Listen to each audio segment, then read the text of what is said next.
Welcome to Mechanic. Today we have a 2013 Tesla Model S here. And I'm going to show you the interior, what's behind all of the covers on your front trunk. So we've got the hood or the trunk. It hatches open, your front trunk. And then we've removed all these components in here. There's a big box that sits in here and more so you can put your trunk space, put stuff in. And then all the components we have inside here. This is your actuator that keeps your trunk closed. And then we have your brake booster motor here.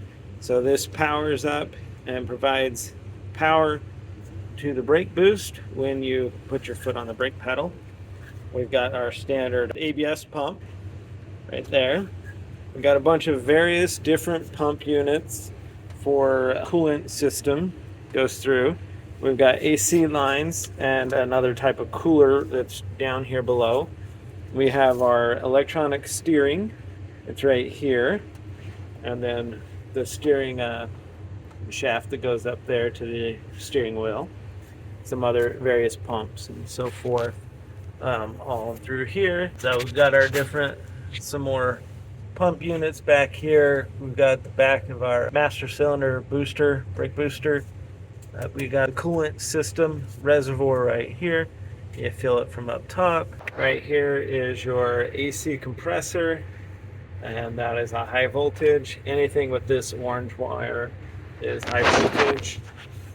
And then your AC cooling lines, and then your high and low fill for the AC. Some more pumps and units.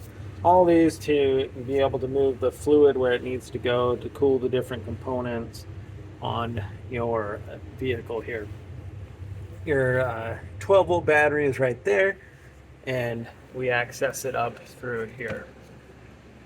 And then this is a portion of the high voltage battery, the front side of it, and it goes all the way under the undercarriage of the vehicle toward the back, under the back seats. And then up here we have some cooling fans, as well as your condenser for your AC.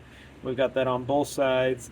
And then you can't see it up here, but we have a cooling radiator here that our engine, well, it's not engine coolant, but that this coolant runs through to be able to keep that cool so that it can keep the rest of the components cool in the vehicle that need to be. So just an interesting look of the way the interior or the under what is covered up on your Tesla Model S. Thanks for watching Mechanic, where you can be the mechanic.